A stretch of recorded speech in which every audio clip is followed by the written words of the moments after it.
Welcome to Iraqi Dinar Update, your go-to source for the latest news, expert insights, and real-time developments on Iraq's currency, economy, and financial reforms.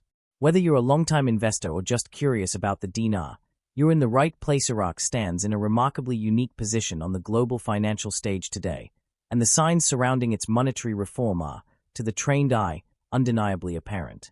It is the only country undergoing a full-scale, deliberate, and structured monetary reform process while simultaneously maintaining the ability to engage in international financial transactions without the burden of full-scale international sanctions.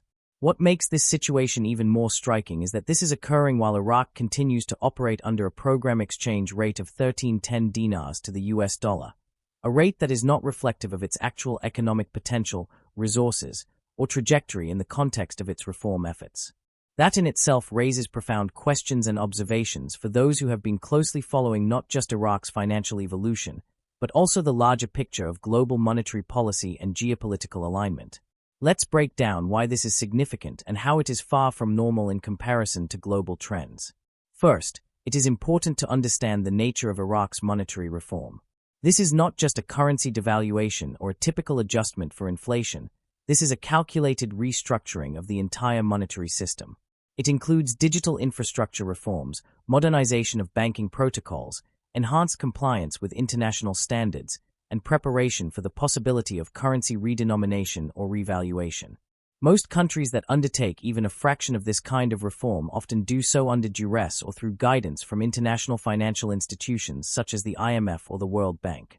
Yet Iraq, while still cooperating with these institutions, appears to be taking much of the initiative internally, guided by the Central Bank of Iraq and supported politically at the national level. Now, juxtapose this reality with the fact that Iraq still transacts globally. Its central bank maintains a presence in the SWIFT system. Iraqi commercial banks are conducting cross-border trade.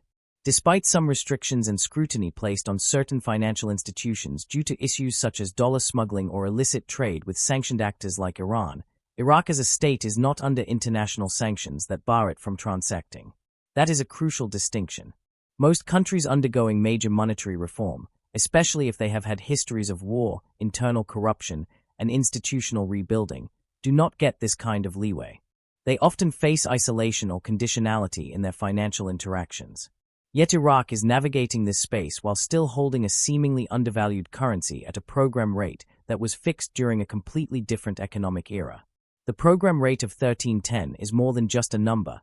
It's a vestige of the post-war financial structure installed in Iraq in the early 2000s.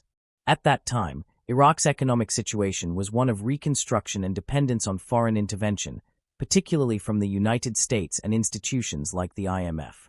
That rate was suitable to ensure stability during that period, helping to avoid hyperinflation and maintain some predictability in the economy. However, 2 decades have passed, and Iraq has transformed considerably.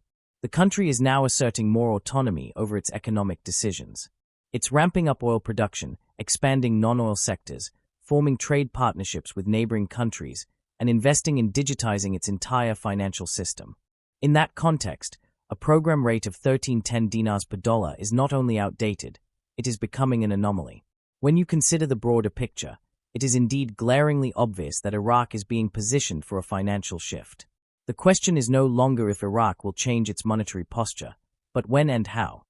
The rate of 1310 sticks out like a sore thumb because it doesn't match the realities of Iraq's trade flows, its foreign reserves, or its balance of payments.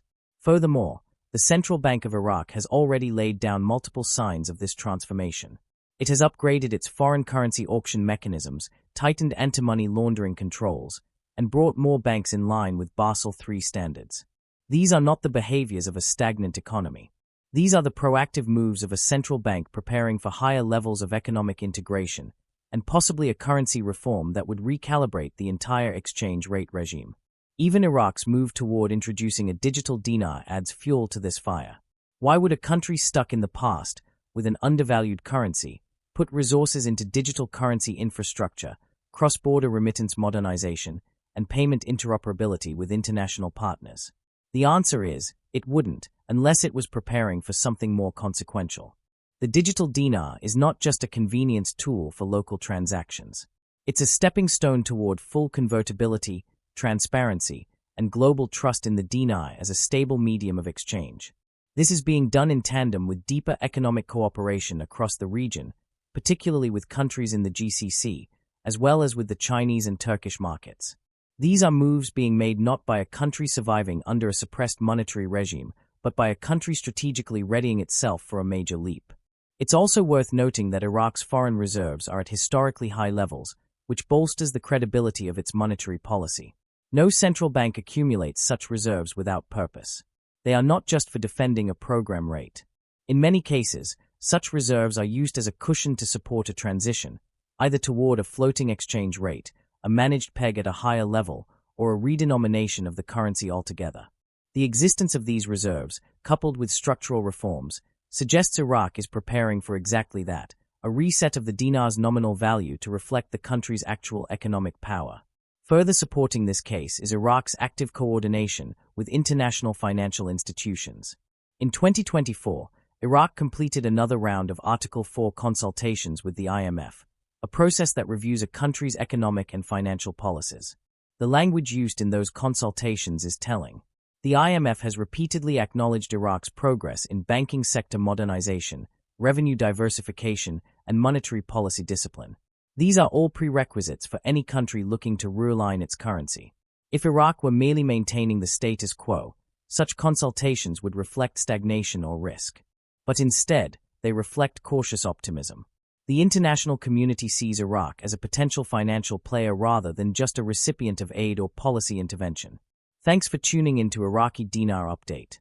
If you found this content helpful, be sure to like, subscribe, and hit the notification bell so you never miss a beat on Iraq's evolving financial landscape.